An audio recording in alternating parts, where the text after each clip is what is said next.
Welcome to Book Buzz Reviews and Summaries.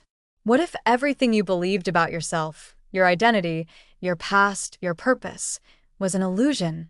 What if the life you've built, the personality you defend, the goals you chase, are merely constructs, brittle as glass in the face of truth? This is not a book for the faint-hearted. This is not spiritual candy wrapped in comforting words and soft promises. This is a siren call to the deepest, rawest parts of your being, to the part that has always known there is something more, something real, something that cannot be lost or broken. This is a fire meant to burn through the lies. In the end of your world, Adyashanti doesn't offer a path to enlightenment. He speaks from the other side of the collapse. He doesn't teach you how to seek truth. He dares you to face it when it arrives and wrecks everything you thought was real, because true awakening isn't a gentle kiss from the universe.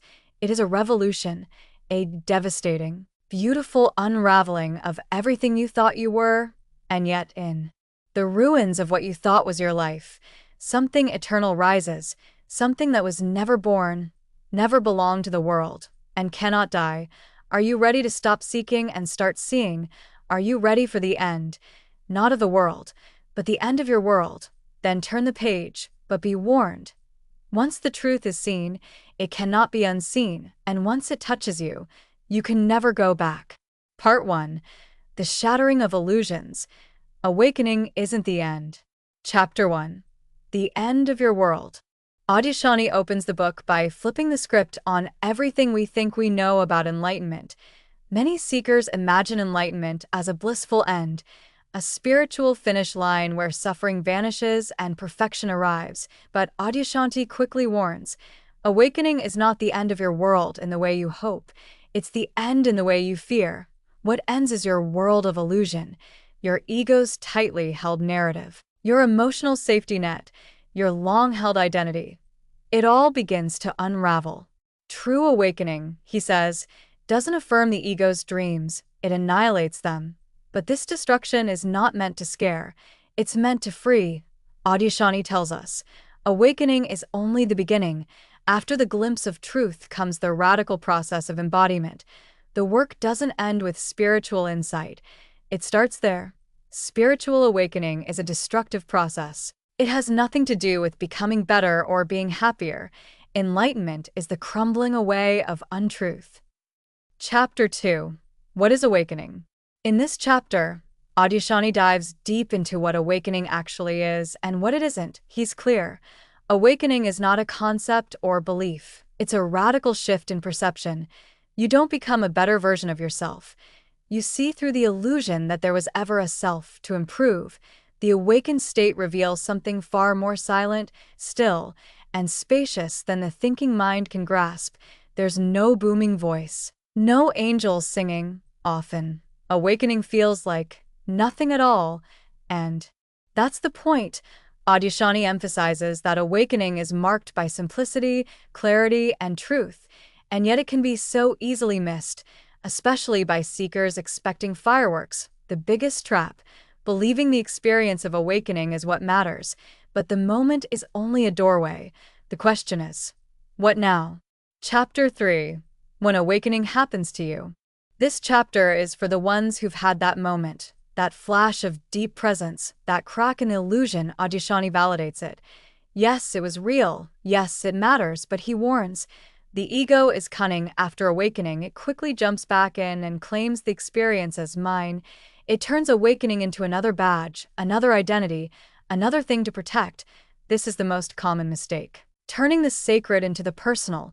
Adyashanti invites us to be ruthlessly honest. After awakening, there's still conditioning, emotional wounds, false identities. Those don't vanish just because the curtain was pulled back once. The real work, he says, begins after the awakening moment. The light breaks in, but you must now let it flood every corner of your being. Chapter 4. I got it, I lost it. This is one of the most relatable chapters for anyone who has had a glimpse of truth, only to feel like they lost it. Adyashanti dismantles that fear with kindness. You didn't lose it. What you experienced was a crack in the false structure of ego. It was real. But what you're missing now is not the truth. It's the feeling of the moment. This is a crucial distinction. Many spiritual seekers become addicted to the state of awakening, the peace, the stillness, and begin to chase it like a drug. But Adyashanti says, truth is not a state, it's not a high, it's what remains when all states come and go. He introduces a beautiful paradox. You can't return to truth, you can only notice what's always here. Rather than clinging to experiences, he invites us to live from that quiet recognition that awakening is not a destination, it's a way of seeing. Thoughts for Part 1. In these first chapters, Adyashanti sets a tone that's raw, honest, and radically freeing. Enlightenment is not a fantasy. It's the death of falsehood. Awakening is not the end. It's the beginning of spiritual maturity. The ego doesn't die quickly. It morphs and adapts, and we must stay vigilant. You're not failing if you feel lost after awakening. You're right where the real work begins. You can't lose what you are. You can only lose the illusion that you're something else. Part 2. After the Light. The Descent into Truth. Chapter 5. Facing the Emotional Body.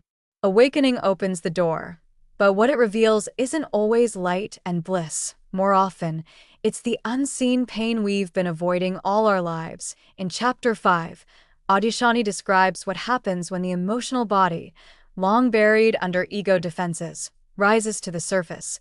Old traumas, unresolved wounds, grief, shame, fear, they don't disappear with awakening. In fact, they intensify. Because the light of awareness shines on everything, you can't bypass this. You can't zen out of your humanity. Enlightenment is not about floating above your pain. It's about being fully present to it. He offers this truth with deep compassion. If you don't face your emotional body, your awakening won't integrate. It'll remain partial. This chapter reminds us that awakening is not escape. It's embodiment. It's standing still in the fire of your emotions until nothing false survives. Chapter 6. The Return of the Ego. This chapter is like a spotlight on the spiritual ego. You've awakened, you've glimpsed reality, but suddenly, the old you is back, and it's wearing robes now. Adyashanti explains that the ego doesn't always vanish after awakening. It often just reinvents itself as the awakened one. It starts using spiritual language to reinforce its sense of separateness and superiority. This is tricky because the ego can be subtle. It may not be arrogant. It might appear humble, but if there's still a you trying to own awakening, then the ego's got the wheel again. He doesn't shame this, he illuminates it with clarity and precision. He guides us to notice. Are you protecting an identity again, even a spiritual one? Because truth doesn't need protecting, enlightenment doesn't need an owner. The invitation is to stay undefended, even in the face of ego's return. Chapter 7. The Dirty Work of Liberation. Here, Adyashanti lays it out plain. Liberation isn't clean. It's messy, raw, and often painful. It requires us to dismantle every lie we've told ourselves, every mask we've worn, every strategy we've used to stay in control. It's not just about quieting the mind. It's about opening every locked door in the psyche, and that kind of honesty, it's rare. It demands real courage. He shares a truth that stops many in their tracks. You must want the truth more than you want to feel good. This is the gritty heart of the book.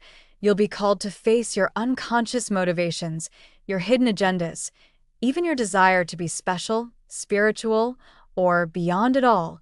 But the reward, true freedom, not just fleeting experiences, but a grounded, embodied liberation that's rooted in reality.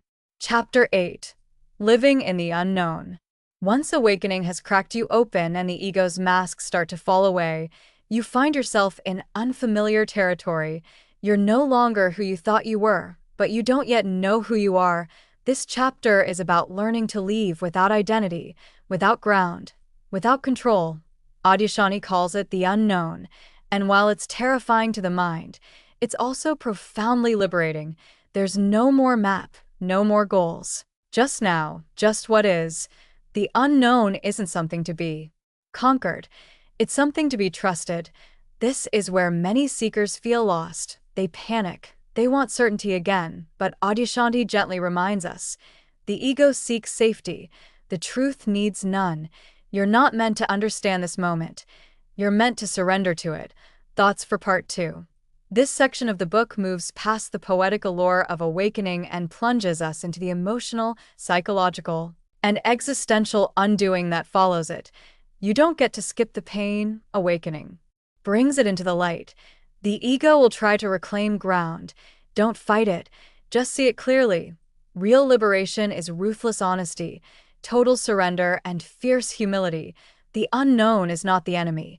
It's the gateway. Freedom is not the absence of something. It's the presence of everything without resistance. Part 3. Beyond the Self, the Surrender into Maturity. Chapter 9. The Call to Spiritual Maturity. By this point in the journey, the novelty of awakening has worn off, the emotions have flared, the ego has tried to resurrect, and the old self has been exposed as a myth. So what now? Adyashanti introduces a crucial concept: spiritual maturity. Awakening may come in a moment, but maturity is earned over time, through devotion, honesty, and relentless surrender. Awakening without maturity is like planting a seed and never watering it. He makes it clear. Spiritual maturity means no longer seeking experiences. It's about living what you already know to be true, even when it's inconvenient, uncomfortable, or goes against every conditioned habit in your being. Maturity isn't glamorous, it's humble. It's less about talking and more about being. This chapter lays down a new benchmark. Are you willing to leave from truth, even when there's nothing in it for the ego? Chapter 10. The Surrender of the Personal Will. One of the deepest teachings in this book is found here.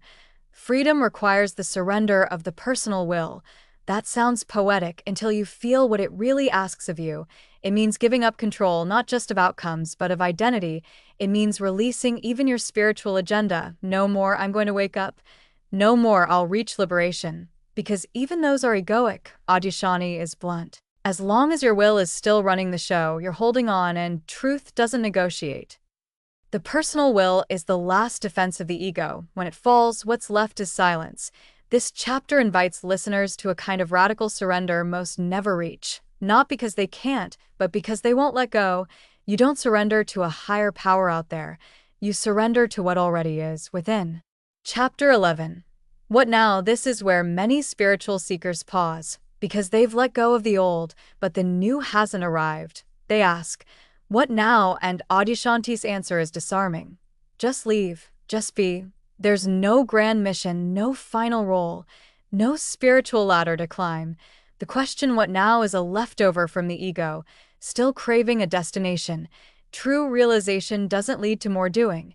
It leads to rest, simplicity, intimacy with the present moment. He says, what's left is reality itself, and it's enough. This chapter is about the return to the ordinary, not as a letdown, but as the ultimate freedom. You no longer need to become anything. You're already what you sought. Chapter 12. Embodying the Ground of Being. Here, Adyashanti brings everything together: the glimpses, the emotional purging, the surrender, and invites us to leave from the ground of being. What does that mean? It means no longer acting as a separate self, no longer filtering life through me and mine. It's allowing life to leave through you, as you, without interference. You don't choose this. Truth chooses you. Your job is only to get out of the way. This isn't passive. It's profoundly alive. Every breath becomes sacred. Every act an expression of stillness. Every moment a return to the truth that has no opposite. He doesn't offer techniques here, no formulas, no secrets, just a reminder. You are not separate from reality. You are reality, looking at itself. This chapter marks a full circle return. You began as a seeker, you awakened, you struggled, you surrendered, and now, you just are. Thoughts for Part 3. This part of the book is quiet but seismic. It asks for no performance, no projection, no spiritual roleplay. It offers only truth and a mirror. Spiritual maturity means living truth, not chasing it. The personal will must fall for freedom to be complete. There's no what next once the self dissolves. There's only this. The ground of being isn't found. It's remembered. In the end, there's nothing left to protect, no one left to become, and nowhere left to go, only what is radiant, silent, free. Part 4. Life After Liberation. Living the Truth in the World. Chapter 13. The Human Face of Enlightenment. By now, you've died 1,000 ego deaths, you've surrendered your personal will, seen through the illusion of self, and dropped into the groundless ground of being. So what's next? Adyashanti brings it down to earth. The human face of enlightenment. It's not about being untouchable or eternally blissed out. It's about being fully human, with all your quirks, emotions, and tenderness, but without delusion. This chapter gently reminds us that realization doesn't make you superhuman, it makes you real. You might still get angry, you'll definitely still feel grief, you may laugh more easily, love more deeply, and cry for no reason at all, but now it all happens without resistance, without ego clinging to identity. The most profound expression of awakening is a fully human life. Chapter 14. Relationships and the Mirror of Life. After awakening, relationships become powerful mirrors. Whatever ego remains will be exposed, not by meditation cushions, but by people, partners, friends, strangers. They'll all reflect your unconscious patterns. Adyashanti teaches that relationships are not distractions from awakening. They're vehicles for deeper liberation, but there's a shift. You're no longer relating from need, identity, or defense. You relate from presence, you listen more, you speak less, you no longer need to be right. This chapter is rich with the idea that how you show up with others reveals whether your awakening is integrated or not. And if it isn't, that's not failure, it's the next edge. If you want to know how awake you are, spend a week with your family. Chapter 15. The Stillness That Moves. This is one of the most poetic, paradoxical teachings in the book. Once you've surrendered fully, something mysterious begins to move through you. Adyashanti calls it the stillness that moves. You no longer act out of plans, strategies, or self-interest. You're moved by something deeper, spontaneous, effortless, and wise. You might start teaching, creating, helping, or simply walking quietly through life. But there's no ego claiming ownership of these actions. You're just the space through which life moves. True action arises not from will, but from stillness. And this stillness doesn't mean doing nothing. It means being so attuned to the present moment that you respond from clarity, not compulsion. This chapter speaks to those who ask, how do I serve the world after awakening? The answer, let truth leave through you. You don't have to figure it out. Chapter 16. The End of Your World. The final chapter circles back to the title, The End of Your World, but now we understand what that really means. It's not just the collapse of beliefs or ego, it's the collapse of the illusion that you were ever separate to begin with. Your world ends, but the world remains unfiltered, ungraspable, whole. Adyashanti shares that this end isn't a one-time event, it's a continuous unfolding. Awakening keeps revealing deeper layers, more letting go, more mystery, and yet, paradoxically, more peace. This chapter closes with an invitation, not to chase, seek, or cling, but to leave honestly, listen deeply, and trust silence. Let your old world die, again and again, until only truth remains. Thoughts for Part 4. This section isn't just a wrap-up, it's the transmission of a way of life, a radical shift in how you show up, serve, and exist. Enlightenment isn't perfection, it's intimacy with life. Relationships become your dojo, your mirror, your teacher. You don't act from will, you act from stillness. The end of your world is the beginning of the world. You are not a person trying to awaken, you are awakening, dreaming you are a person. In closing, Adyashanti doesn't give us a roadmap. He gives us a mirror, a torch, and the permission to stand undefended in the naked light of truth. Awakening isn't an escape, it's a return, not to ideas, but to reality, not to bliss, but to wholeness.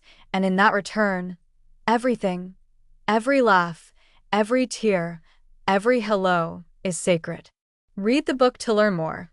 Thanks for listening to Book Buzz reviews and summaries.